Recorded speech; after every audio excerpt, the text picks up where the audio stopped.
Hi class, this is Mrs. Rowe. I just wanted to talk to you about thesis statements. That's what you're going to be working on today, the rest of this hour. So you should have finished learning about hooks, and you should have worked on the first learning targets on vocabulary. So basically learning targets 1 through 5, or just reviewed those because those are all review. But today we want to talk about thesis statements. So you want to be able to write an essay, and in an essay you have to have a thesis statement. You cannot have a thesis statement without an essay. You can't have an essay without a thesis statement. And you also have to know some things. You have to know your audience. So who are you writing to? Who's the audience of your writing? In most cases, it's your teacher for now, but in other cases, it might be an employer. It might be a potential customer. It might be a company that you want to have them take some action. I don't know.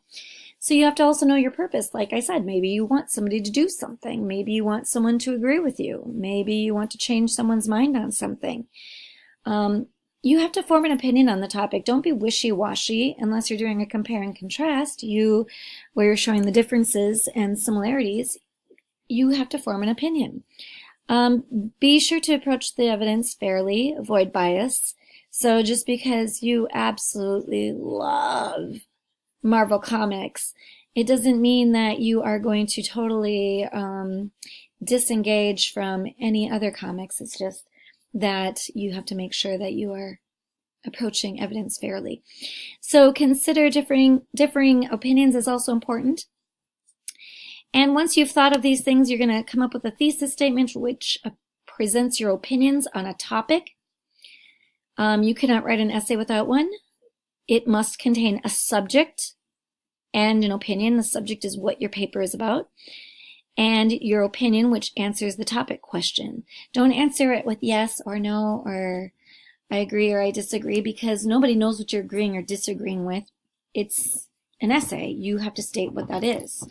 My dog is digging next to the computer. It's important that your thesis statements are concise and precise, which means you keep them short. Keep your thesis to one sentence. So a good example of success is a result of doing the right steps consistently. Yes, that's a good one. Bad one. In a world full of success gurus and books about success, it becomes ever so important to delineate the one trait that ultimately determines success: doing the right steps consistently. That's just a lot of words that all say the same thing and they're not necessary. Thesis statements are also limited to one main idea. Don't pack a bunch of details and information into your thesis statement.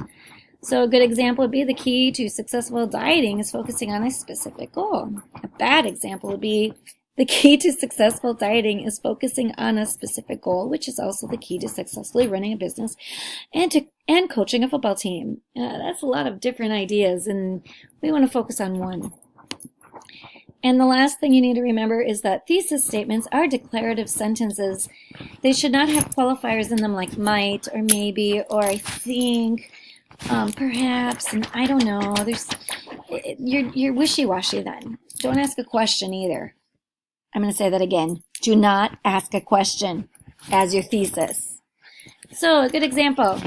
LeBron James' ability to score, pass, and rebound make him the league's most valuable player. Sounds good to me.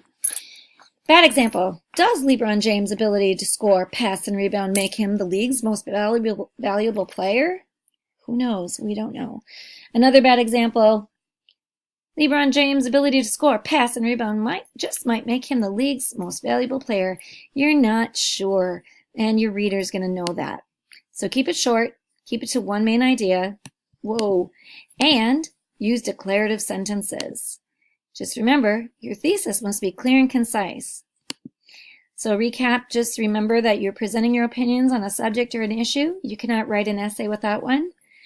You must contain a subject, an opinion, your reasons, and it must answer the topic question. You are going to do some introduction practice right now.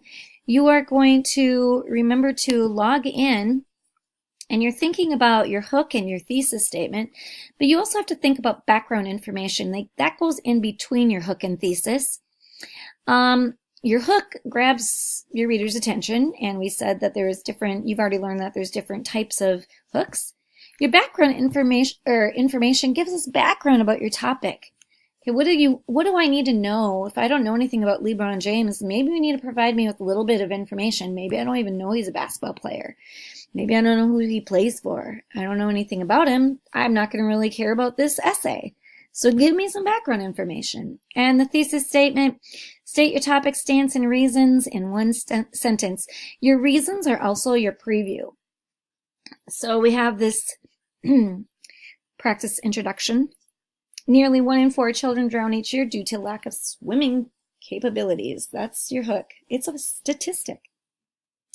Swimming has been around for centuries and has been enjoyed by many people, whether you swim for fun or you swim competitively.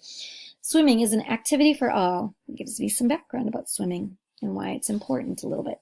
I believe swimming is the best sport in America because it is inexpensive, teaches life-saving skills, and helps with strength and conditioning. Very nice.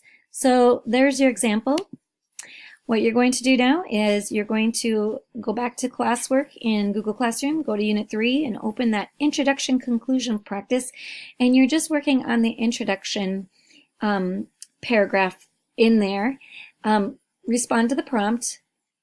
You can go through and review any other Unit 3 personal flex if you didn't get done with those first 5 learning targets. Remember, there are anything in red you need to make sure that you complete and turn in to me. If you finish all that, you can go to vocab.com or you could do quill.com, I suppose. And I will see you tomorrow.